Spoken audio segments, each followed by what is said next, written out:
क्या है? जीना और जानना तो आसान है, लेकिन कहना बहुत कठिन है। जैसे कोई मछली से पूछे कि सागर क्या है, तो मछली कह सकती है ये है सागर, ये रहा, चारों तरफ वही है। लेकिन कोई पूछे कि कहो क्या है, बताओ मत, तो बहुत कठिन हो जाएगा मछली को।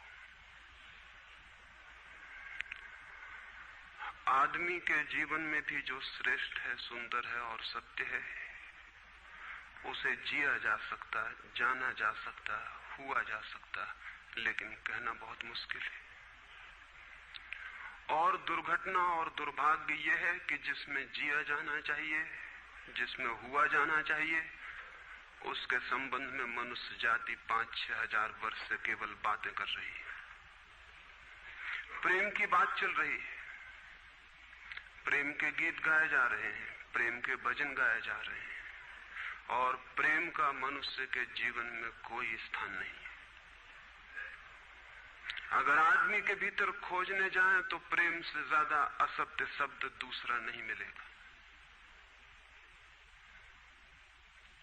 और जिन लोगों ने प्रेम को असत्य सिद्ध कर दिया है और जिन्होंने प्रेम की समस्त धाराओं को अवरुद्ध कर दिया है, और बड़ा दुर्भाग्य यह है कि लोग समझते हैं वे ही प्रेम के जन्मदाता भी हैं।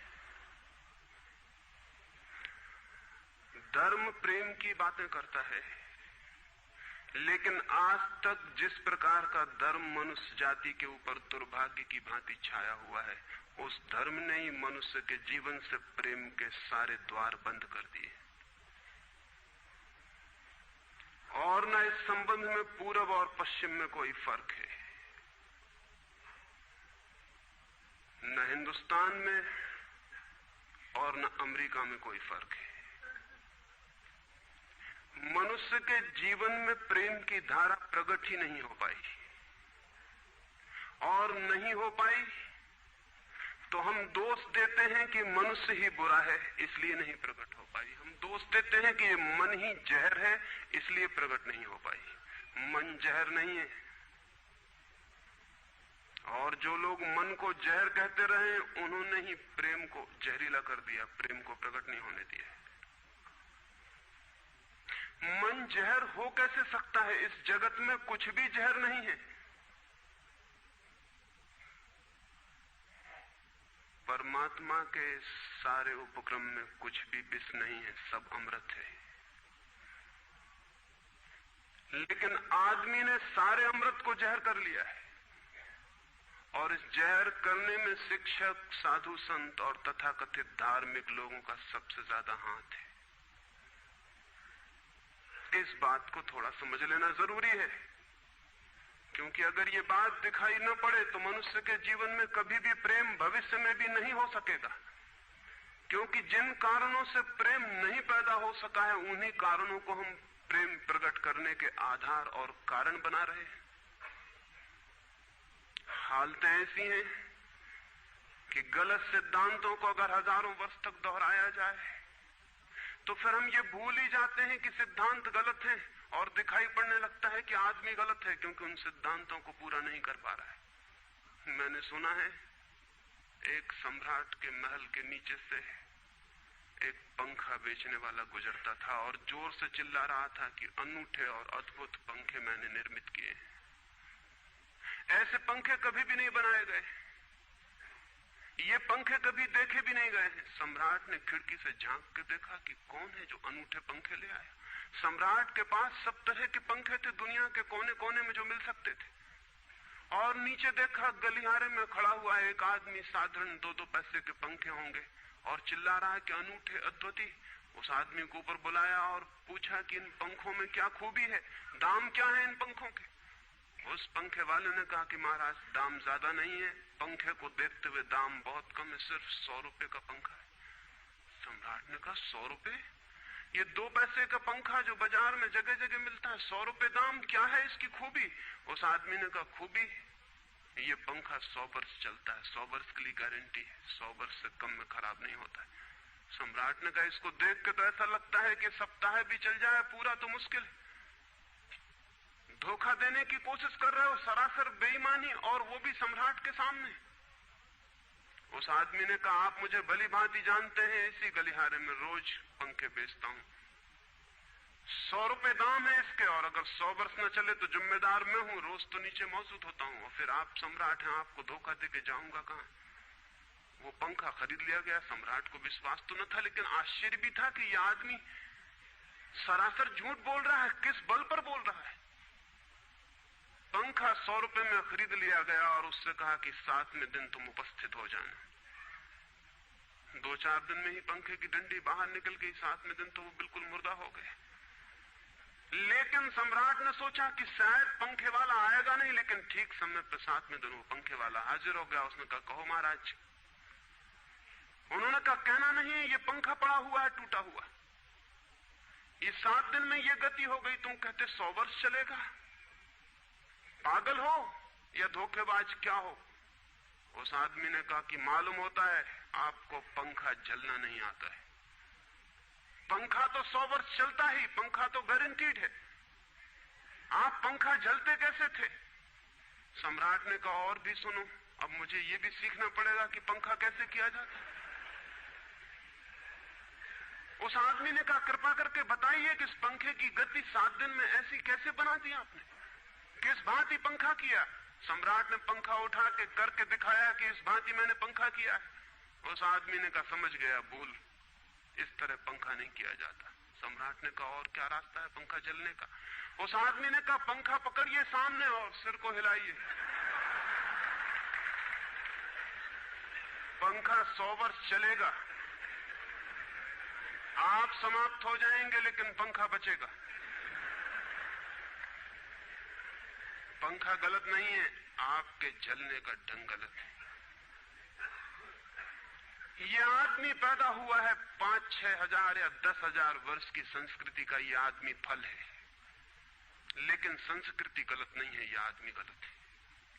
आदमी मरता जा रहा है रोज, और संस्कृति की दुहाई चलती चली जाती है कि महान संस्कृति, महान धर्म, महान सब कुछ, और उसका ये फल है, आदमी उसी संस्कृति से गुजरा है और ये परिणाम है उसका।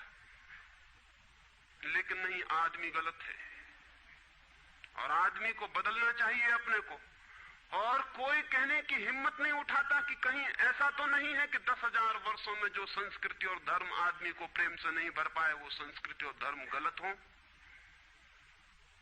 और अगर 10,000 वर्षों में आदमी प्रेम से नहीं भर पाया, तो आगे कोई संभावना है इसी धर्म और इसी संस्कृति के आधार पर कि आदमी कभी प्रेम से भर जाए?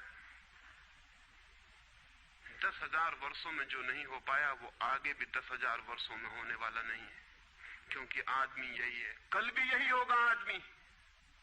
आदमी हमेशा से यही है और हमेशा यही होगा। और संस्कृति और धर्म जिनके हम नारे दिए चले जाते हैं, संतों और महात्माओं की जिनकी दुहाइयां दिए चले जाते हैं, सोचने के लिए हम तैयार नहीं कि कहीं हमारा बुनियादी चिंतन की दिशा ही तो गलत नहीं है। मैं कहना चाहता हूं कि वो गलत है, और गलत सबूत है ये आदमी। और क्या सबूत होता है? एक बीज को हम बोएं और फल जहरीले और कड़वे हों, तो क्या सब सिद्ध होता है? सिद्ध होता है कि वो बीज जहरीला और कड़वा रहा होगा। हालांकि बीज में पता लगाना मुश्किल है कि उससे जो फल पैदा होंगे वो कड़वे पैदा होंगे। बीज में कुछ खोजबीन नहीं की जा सकती। बीज को तोड़ो फोड़ो, कोई पता नहीं चल सकता कि इससे जो फल पैदा होंगे वो कड़वे होंगे। बीज को वो 100 वर्ष लग जाएंगे, वृक्ष होगा, बड़ा होगा, आकाश में फैलेगा, तब फल आएंगे और तब पता चलेगा कि वे कड़वे। 10,000 वर्ष में संस्कृति और धर्म के जो बीज बोए गए हैं, ये आदमी उसका फल है, और ये कड़वा है और घृणा से भरा हुआ है।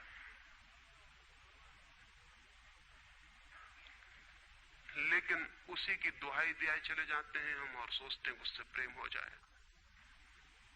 मैं आपसे कहना चाहता हूं, उससे प्रेम नहीं हो सकता है, क्योंकि प्रेम के पैदा होने की जो बुनियादी संभावना है, धर्मों ने उसकी ही हत्या कर दी है और उसमें ही जहर घोल दिया है।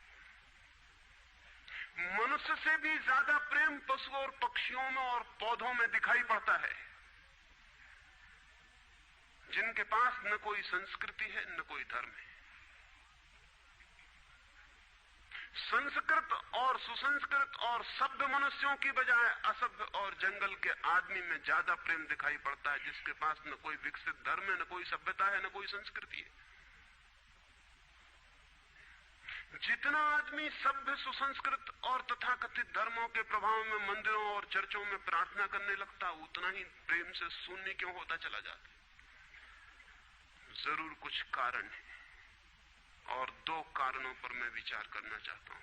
अगर वे ख्याल में आ जाएं तो प्रेम के अवरुद्ध स्रोत टूट सकते हैं और प्रेम की गंगा बह सकती है। वो हर आदमी के भीतर है, उसे कहीं से लाना नहीं है। प्रेम कोई ऐसी बात नहीं है कि कहीं खोजने जाना है उसे, वो है, वो प्राणों की प्यास है हर एक के भीतर, वो प्राणों की सुगंध है प्रत्येक के भीतर, लेकिन चारों तरफ से परकोटा है उसके और वो प्रकट नहीं हो पाती। सब तरफ पत्थर की दीवार है और वो झरने नहीं फूट पाते। तो प्रेम की खोज और प्रेम की साधना कोई पॉजिटिव, कोई विधायक खोज और साधना नहीं है कि हम जाएं और कहीं प्रेम सीख लें। एक मूर्तिकार एक पत्थर को तोड़ रहा था, कोई देखने गया था कि मूर्ति कैसे बनाई जाती है। उसने देखा कि मूर्ति तो बिल्कुल नहीं बनाई जा रही, सिर्फ छेनी और हथौड़े से पत्थर तोड़ा जा रहा है। तो उस आदमी ने पूछा कि आप क्या कर रहे हैं, मूर्ति नहीं बनाएंगे? मैं तो मूर्ति का बनना देखने आया हूं, आप तो सिर्फ पत्थर तोड़ रहे हैं। उस मूर्तिकार ने कहा कि मूर्ति तो पत्थर के भीतर छिपी है, उसे बनाने की जरूरत नहीं है, सिर्फ उसके ऊपर जो व्यर्थ पत्थर जुड़ा है उसे अलग कर देने की जरूरत है और मूर्ति प्रकट हो जाएगी। मूर्ति बनाई नहीं जाती, मूर्ति सिर्फ आविष्कृत होती है, डिस्कवर होती है, अनावृत होती है, उगाड़ी जाती है। मनुष्य के भीतर प्रेम छिपा है, सिर्फ उगाड़ने की बात है, उसे पैदा करने का सवाल नहीं है, अनावृत करने की बात है। कुछ है जो हमने ऊपर से ओढ़ा हुआ है, जो उसे प्रकट नहीं होने देता। एक चिकित्सक से जाके आप पूछें कि स्वास्थ्य क्या है, और दुनिया का कोई चिकित्सक नहीं बता सकता कि स्वास्थ्य क्या है। बड़े आश्चर्य की बात है, स्वास्थ्य पर ही तो सारा चिकित्सा शास्त्र खड़ा है, सारी मेडिकल साइंस खड़ी है, और कोई नहीं बता सकता कि स्वास्थ्य क्या है। लेकिन चिकित्सक से पूछें कि स्वास्थ्य क्या है, तो वो कहेगा बीमारियों के बाबत हम बता सकते हैं कि बीमारियां क्या हैं, उनके लक्षण हमें पता है, एक एक बीमारी का अलग अलग परिभाषा हमें पता है। स्वास्थ्य का हमें कोई भी पता नहीं है। इतना हम कह सकते हैं कि जब कोई बीमारी नहीं होती तो जो होता है वो स्वास्थ्य है। स्वास्थ्य तो मनुष्य के भीतर छिपा है, इसलिए मनुष्य की परिभाषा के बाहर है। बीमारी बाहर से आती है, इसलिए बाहर से परिभाषा की जा सकती है। स्वास्थ्य भीतर से आता है, उसकी कोई परिभाषा नहीं की जा सकती। इतना ही हम कह सकते हैं कि बीमारियों का अभाव स्वास्थ्य है। लेकिन ये स्वास्थ्य की कहां परिभाषा हुई? स्वास्थ्य के संबंध में तो हमने कुछ भी ना कहा कि बीमारियां नहीं है, तो बीमारियों के संबंध में कहा। सच ये है कि स्वास्थ्य पैदा नहीं करना होता, या तो छिप जाता है बीमारियों में, या बीमारियां हट जाती हैं तो प्रकट हो जाता है। स्वास्थ्य हम में है, स्वास्थ्य हमारा स्वभाव है। प्रेम हम में है, प्रेम हमारा स्वभाव है। इसलिए ये बात गलत है कि मनुष्य को समझाया जाए कि तुम प्रेम पैदा करो। सोचना यह है कि प्रेम पैदा क्यों नहीं हो पा रहा है, बाधा क्या है, अड़चन क्या है, कहां रुकावट डाल दी गई। अगर कोई भी रुकावट ना हो तो प्रेम प्रकट होगा ही, उसे सिखाने की और समझाने की कोई भी जरूरत नहीं है। अगर मनुष्य के ऊपर गलत संस्कृति और गलत संस्कार की धाराएं और बाधाएं न हो तो हर आदमी प्रेम को उपलब्ध होगा ही, ये अनिवार्यता है। प्रेम से कोई बच ही नहीं सकता, प्रेम स्वभाव है। गंगा बहती है हिमालय से, बहेगी गंगा, उसके प्राण है, उसके पास जल है, वो बहेगी और सागर को खोज ही लेगी। न किसी पुलिस वाले से पूछेगी, न किसी पुरोहित से पूछेगी कि सागर कहां है। देखा किसी गंगा को चौरस्ते पर खड़े होकर पूछते कि सागर कहां है?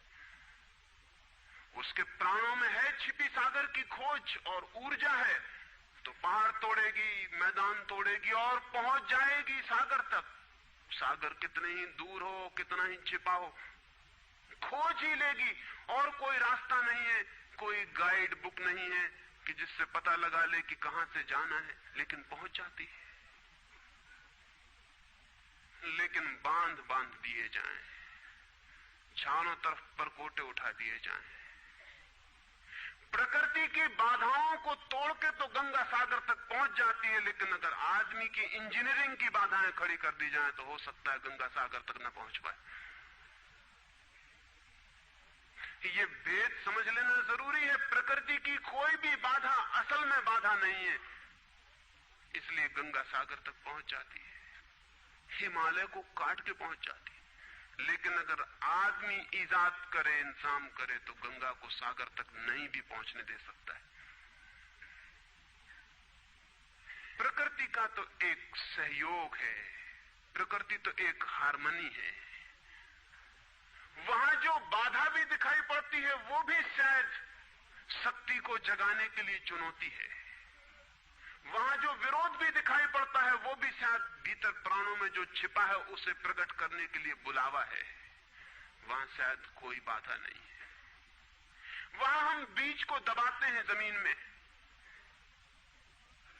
दिखाई पड़ता है कि जमीन की एक परत बीज के ऊपर पड़ी है, बाधा दे रही, लेकिन वो बाधा नहीं दे रही। अगर वो परत ना होगी तो बीज अंकुरित भी नहीं हो पाएगा। ऐसे दिखाई पड़ता है कि एक परत जमीन की बीज को नीचे दबा रही है, लेकिन वो परत दबा इसलिए रही है ताकि बीज दबे, गले और टूट जाए और अंकुर बन जाए। ऊपर से दिखाई पड़ता है वो जमीन बाधा दे रही, लेकिन वो जमीन मित्र है और सहयोग कर रही बीज को प्रकट करने में। प्रकृति तो एक हार्मनी है, एक संगीतपूर्ण लयबद्धता है, लेकिन आदमी ने जो जो निसर्ग के ऊपर इंजीनियरिंग की है, जो जो उसने अपने यांत्रिक धारणाओं को ठोंकने की और बिठाने की कोशिश की है, उससे गंगाएं रुक गई हैं, जगह जगह अवरुद्ध हो गई हैं। और फिर आदमी को दोष दिया जाता है। किसी बीज को दोष देने की जरूरत नहीं है। अगर वो पौधा न बन पाए तो हम कहेंगे कि जमीन नहीं मिली होगी, ठीक, पानी नहीं मिला होगा, ठीक, सूरज की रोशनी नहीं मिली होगी, ठीक, लेकिन आदमी के जीवन में खिल न पाए फूल प्रेम का तो हम कहते हैं तुम हो जिम्मेवार। और कोई नहीं कहता कि भूमि ना मिली होगी, ठीक, पानी ना मिला होगा, ठीक, सूरज की रोशनी ना मिली होगी, ठीक, इसलिए यह आदमी का पौधा अवरुद्ध रह गया, विकसित नहीं हो पाया, फूल तक नहीं पहुंच पाया। मैं आपसे कहना चाहता हूं कि बुनियादी बाधाएं आदमी ने खड़ी की हैं। प्रेम की गंगा तो बह सकती